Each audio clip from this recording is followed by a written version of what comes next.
All right, today is kind of a day where we talk a little bit about riddles. So some people love riddles. Here's a good one.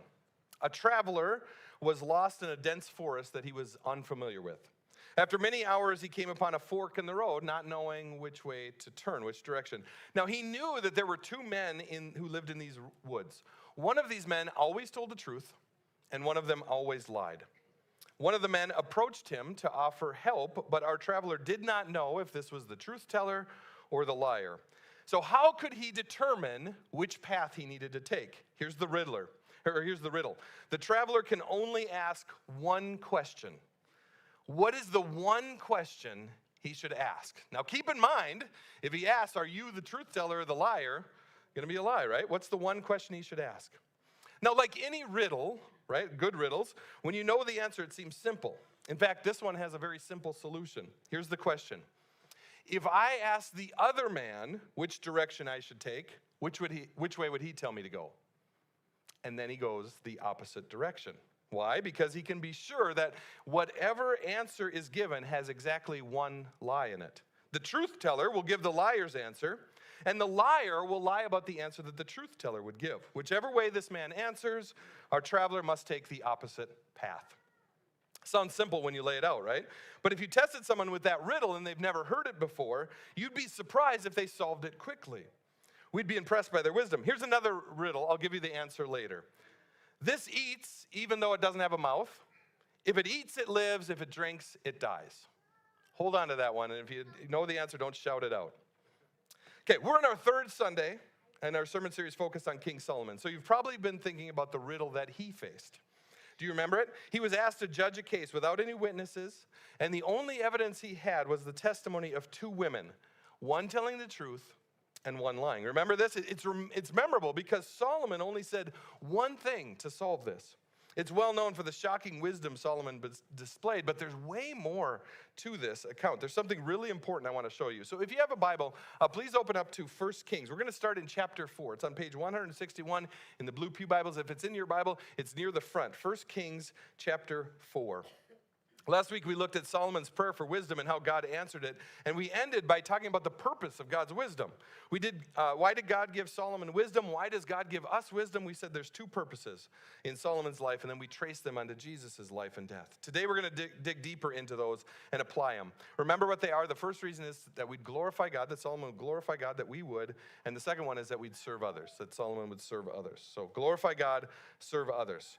The first thing I want to draw your attention to, the reason we're going to chapter 4 first, is to draw attention to God's faithfulness to fulfill his promises. Last week we saw this interaction God had with Solomon, where Solomon asked for an understanding mind so he could discern between good and evil to govern God's people. And God said, I will give it to you. I will give you a wise and discerning mind. And God said even more. He said, so that none like you has been before you, and none like you shall arise after you. Now look towards the end of chapter 4, starting in verse 29. God fulfilled this promise in spades. And God gave Solomon wisdom and understanding beyond measure, and breadth of mind like the sand on the seashore, so that Solomon's wisdom surpassed the wisdom of all the people of the East and all the wisdom of Egypt. For he was wiser than all other men, wiser than Ethan the Ezrahite, and Heman, and Kolkol, and Darda, the sons of Mahol. And his fame was in all the surrounding nations. So what did they know about Solomon? They knew of his wisdom. He also spoke 3,000 proverbs, and his songs were 1,005. He spoke of trees, from the cedar that is in Lebanon to the hyssop that grows out of the wall. He spoke also of beasts and of birds and of reptiles and of fish. And people of all nations came to hear the wisdom of Solomon, and from all the kings of the earth who had heard of his wisdom. Now there's a lot here. But just think of Solomon as a person. There's so many areas that he excelled at. I mean, he wasn't a one-trick pony. This guy was excelled in so many ways. If you look over all of what we know about Solomon, we find so much. There's a few things I want to highlight. He ruled the largest territory in Israel's history. So he was a proficient governor. He also was a prolific builder. He oversaw the construction of one of the most magnificent structures ever built, the great temple in Jerusalem.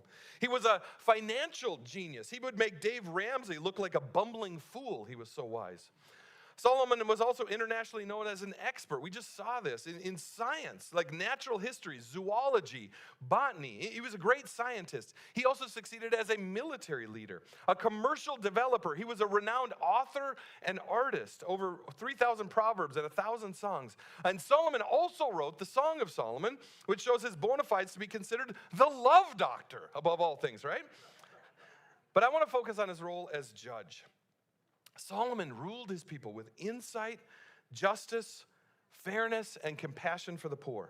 And that's perfectly illustrated in what I alluded to at the start, which we're going to read. So flip back to chapter 3 of 1 Kings, starting in verse 16. Let's focus on Solomon's wisdom in solving this impossible case. Here's what God's word tells us. Then 2 prostitutes came to the king and stood before him. The one woman said, "Oh, my lord, this woman and I live in the same house, and I gave birth to a child while she was in the house. Then on the 3rd day after I gave birth, this woman also gave birth, and we were alone. There was no one else with us in the house. Only we 2 were in the house. And this woman's son died in the night because she lay on him.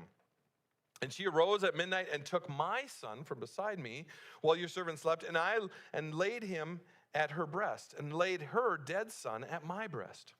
When I rose in the morning to nurse my child, behold, he was dead. But when I looked at him closely in the morning, behold, he was not the child that I had born." But the other woman said, "No, the living child is mine, and the dead child is yours." The first said, "No, the dead child is yours, and the living child is mine." Thus they spoke and argued before the king. This is an impossible case. Like I said earlier, no witnesses, no lawyers to argue for their clients, no DNA tests at this time, right, or anything like that. No photographs to compare, right? All Solomon had to go on was the 2 testimonies. And the only thing that's clear is both were not telling the truth. One was lying and one was telling the truth. It was a she said case. So difficult that even our advanced judicial system is not able to figure out these kinds of cases perfectly, right? We use a complicated legal system with lawyers, a judge, a jury of 12, and even then, we don't get every case right. So think of Solomon. It was just him. What could Solomon do to determine this? How can he achieve justice? How will he decide who's lying and who's telling the truth? Keep reading. The king said, "The one says, 'This is my son that is alive, and your son is dead.' The other says, 'No, but your son is dead, and my son is the living one.'" Now here's the simple solution. The king said, "Bring me a sword." Bring me a sword. At this point, you got to wonder what everyone was thinking. He just heard this impossible case, and his answer is a sword. That'll determine this. Solomon, what are you thinking, right? This doesn't seem like wisdom at all. And so the king says, "Divide the living child in 2 and give half to the one and half to the other." And this solved it. Then the woman whose son was alive said to the king, because her heart yearned for her son, "Oh, my lord, give her the living child and by no means put him to death." But the other said, "He shall be neither mine nor ours. Put him to death," right? Divide him. Then the king answered and said, "Give the living child to the first woman, and by no means put him to death. She is his mother." And then all Israel heard of the judgment that the king had rendered, and they stood in awe of the king because they perceived that the wisdom of God was in him to do justice. TV shows and movies love to attempt to recreate this scene because it's so dramatic and powerful. I can think of a few shows we've watched over the years where there's this courtroom scene and the hero seems down to their last chance and then boom, right? Something like this. They break through with this one question or this one statement that solves it.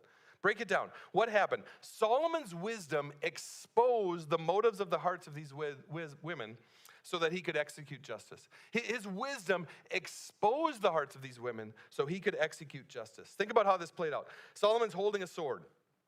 2 moms and 1 baby are before him. He never had the intention of actually killing the child. He was using this declaration to reveal who the real mother was. And both women are exposed. Both are laid bare by their responses to it. The real mother reacts in horror to the idea of watching her son die. She says, I'd rather live without him than to see him die, so let her raise him, right? And the other woman, overwhelmed. Let's not forget about the grief that she was suffering. She lost her child, and she's callous to the pain this would cause. And she says, go ahead. Divide the child. If I can't have a child, neither can she. On its face, it's an impressive account. The whole nation stood in awe of Solomon, impressed by God's wisdom to execute justice for God's people. Word of this spread to neighboring nations. In fact, we know it did because chapter 4 told us, and then chapter 10 tells us the queen of Sheba had heard of Solomon's wisdom and came to see for herself. But before we look at that, I want to linger a little bit on this account. In addition to Proverbs and Song of Solomon, there are actually 2 Psalms that are Solomon's credited with writing. Psalm 72 is one of them. It's a royal psalm. If you have a Bible, please turn there now. It's on page 277 in the Blue Pew Bible. Psalms are about midway through the Bibles. These psalms either focus on celebrating God as king, these royal psalms, or they're focused on the human kings of Israel, like David or Solomon, and they look forward to the perfect reign of the Messiah. Let's read the opening verses of this psalm that Solomon himself wrote, what it says about justice. Here's what he wrote. Give the king your justice, O God, and your righteousness to the royal son. May he judge your people with righteousness and your poor with justice. Let the mountains bear prosperity for the people and the hills in righteousness. May he defend the cause of the poor of the people. Give deliverance to the children of the needy and crush the oppressor. There seems to be a theme here. And even if you skim down to verses 12 through 14, it's clear Solomon again and again is talking about the needy, the poor, someone who has no helper, those who are oppressed. And tie that to what we saw in the last verse of chapter 3. The people were in awe because God's wisdom in Solomon resulted in what? Justice. Justice. Solomon wasn't a world-renowned solver of riddles. He wasn't a high-profile lawyer that could get any of his clients out of a jam. Solomon was given the wisdom of God for a purpose. To serve others, to give justice to the needy, right? To bring about justice. That's what happened that day. One woman tragically lost her son, and another woman had her son stolen from her. Now, Solomon couldn't bring back the dead, but the wisdom God gave him could bring about justice in this case. He defended the cause of the poor. He delivered the children of the needy. No one cared about these 2 women, and yet Solomon, in his wisdom, gave justice to the needy. This account isn't a neat riddle. It's a picture of what God's wisdom can do. God gave Solomon wisdom for the good of others. And now we can fast forward to this visit from the Queen of Sheba. So if you have a Bible, turn to 1 Kings chapter 10. It's on page 165 in the Blue Pew Bibles. She came because Solomon's wisdom became known far and wide. She wanted to know if it's true. Chapter 10 starts with this line that the Queen of Sheba heard of the fame of Solomon concerning the name of the Lord. Make sure you catch this because it's important. Solomon's fame was attached to God. It was associated with God. There was a connection in the minds of any who heard of Solomon that it was not a self-made man, that he was someone blessed by God. One commentator wrote this: it was well known that Solomon was an enthusiastic and faithful servant of the Lord, and that he humbly attributed his wisdom and success to God. We should therefore frame this visit in some ways as evangelistic, in that Solomon was given this opportunity to put on display the glory of God through the gifts that God gave him. And we find that she was impressed by what she witnessed. Now when the Queen of Sheba, starting in verse 1, heard of the fame of Solomon concerning the name of the Lord, she came to test him with hard questions. She came to Jerusalem with a very great retinue, with camels bearing spices and very much gold and precious stones. And when she came to Solomon, she told him all that was on her mind. And Solomon answered all her questions. There was nothing hidden from the king that he could not explain to her.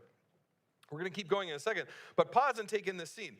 This word translated hard questions in verse 1 means that she set before him riddles. And there's ample evidence in Middle Eastern literature of these kind of riddles that would test someone's wisdom. We envision this scene where the queen is peppering him with difficult riddles to see if he could solve them.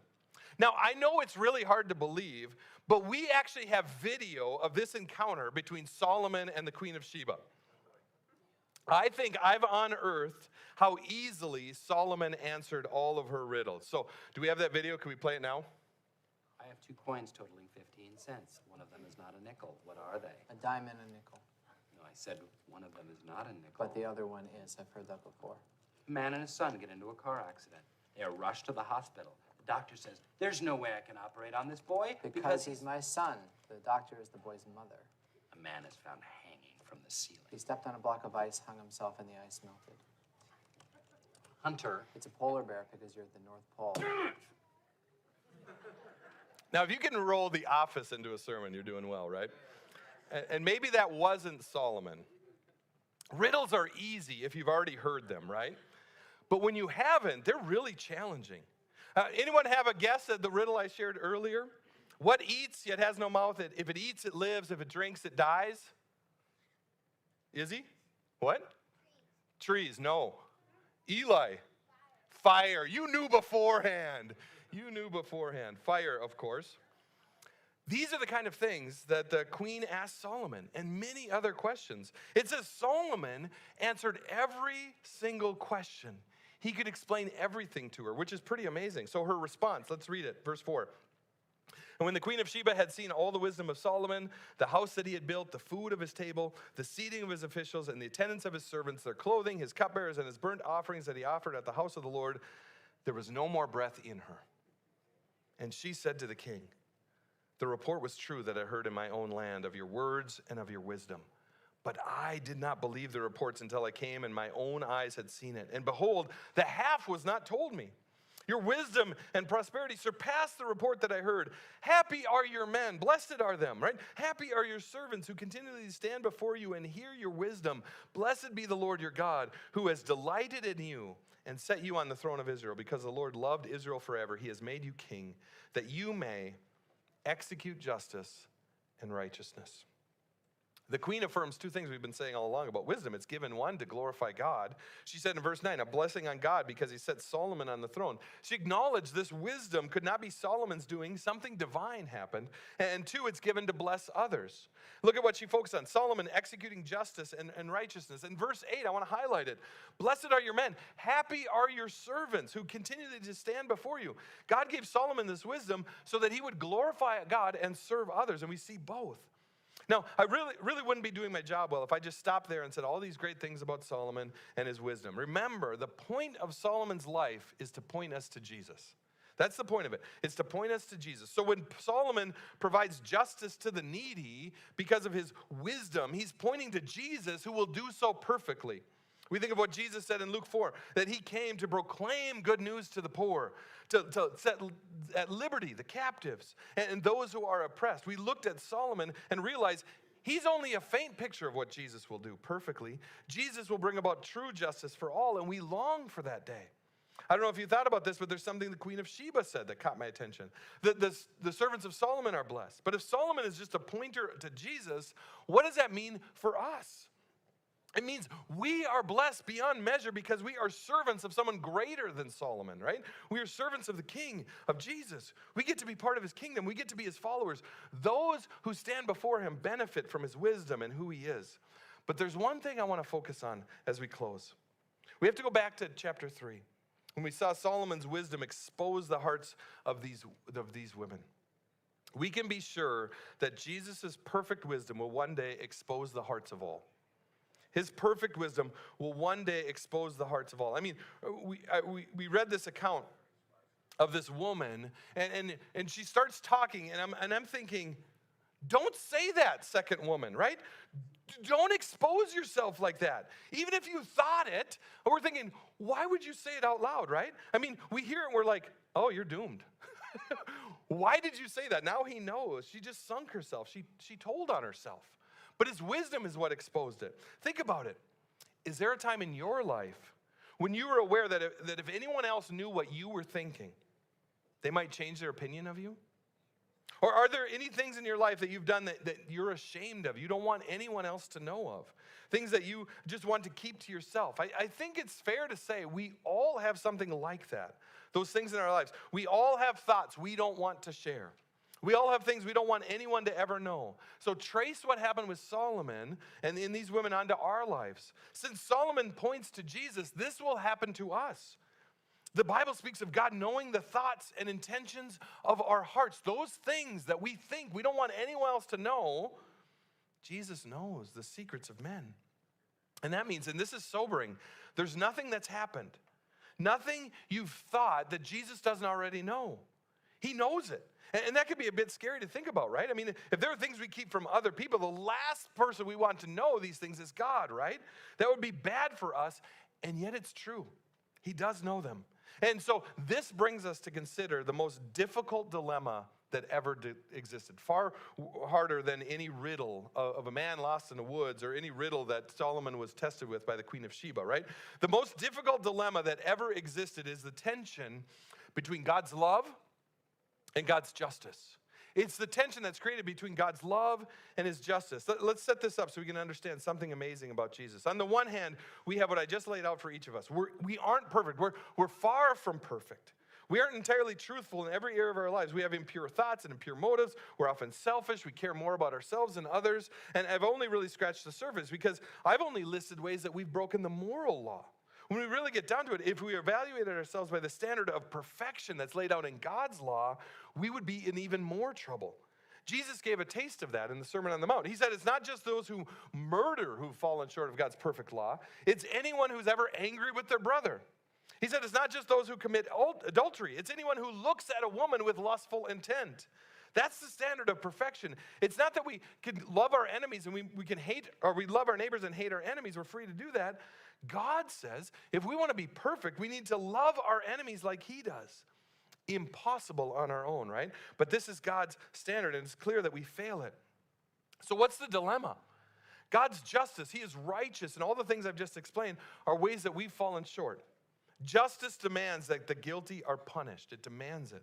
There's no way out. It's one thing if all your transgressions were against others. The constant consequences would be all in this world, right? Consistent with who you harm. But we've got two problems with this. The first is whenever we do harm to others, they are people that are made in the image of God. So we've got a problem there. But the second problem is bigger. What Jesus laid out in the Sermon on the Mount are ways we sin against God. So now we've got to think of consequences in light of who God is. We've rebelled against him. Here's the dilemma. The cost for our sins against a holy God is infinite because he is infinite. The cost is our life. Here's the dilemma. God is also love, infinite love. And he created us so we'd glorify him, so that we'd honor him. A loving God would not send anyone to hell. A loving God would impose so awful a punishment for sin. So here it is. What will God do? How will God solve this dilemma between his justice that demands punishment and his love that says, I want them to be with me? A God of justice must punish sin. A God of love must forgive sin. It seems impossible for God to be perfectly just and perfectly loving. It seems like this cannot be solved in any way. And yet God has provided a simple answer, right? His name is Jesus. You see, what God did through Jesus is beautiful for a number of reasons, one of which is its simplicity. So let's trace that onto what happened with Solomon. Solomon called for a sword, an instrument of death, and he decreed that a son would die as a way to solve the matter. Does that sound familiar?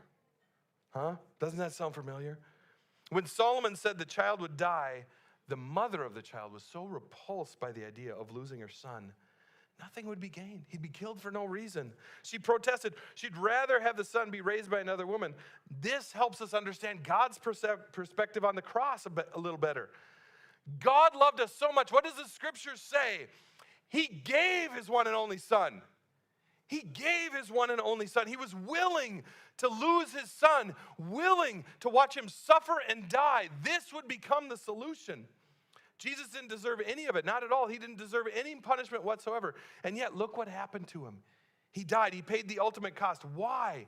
Look at this. It's beautiful. God's justice demands that the sinner pay. It demands consequences for wrongdoing. But instead of punishing us, Jesus took the punishment we deserve. He took the punishment we deserve. So God's justice is satisfied in Jesus Christ. Someone paid for the guilty. The debt is covered. The dilemma is solved. And isn't this the ultimate expression of love?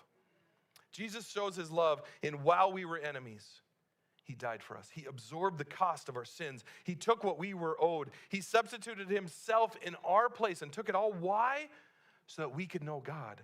So we could experience the greatest of blessing. Blessed are the servants of Solomon. Ha! Right? How blessed are we as servants of Jesus Christ? Those who know him, who know the sweet relief of having their sins paid for, their debt covered. And with just one simple solution, God solved the greatest dilemma. He helped the needy and the poor. He brought about true justice. Sin and transgression, yes, are paid for. They were not swept under the rug. Jesus paid with his life to free you. Someone greater than Solomon has come. His name is Jesus Christ. And we glorify God as we live our lives for him and as we strive to serve others. Let's pray together.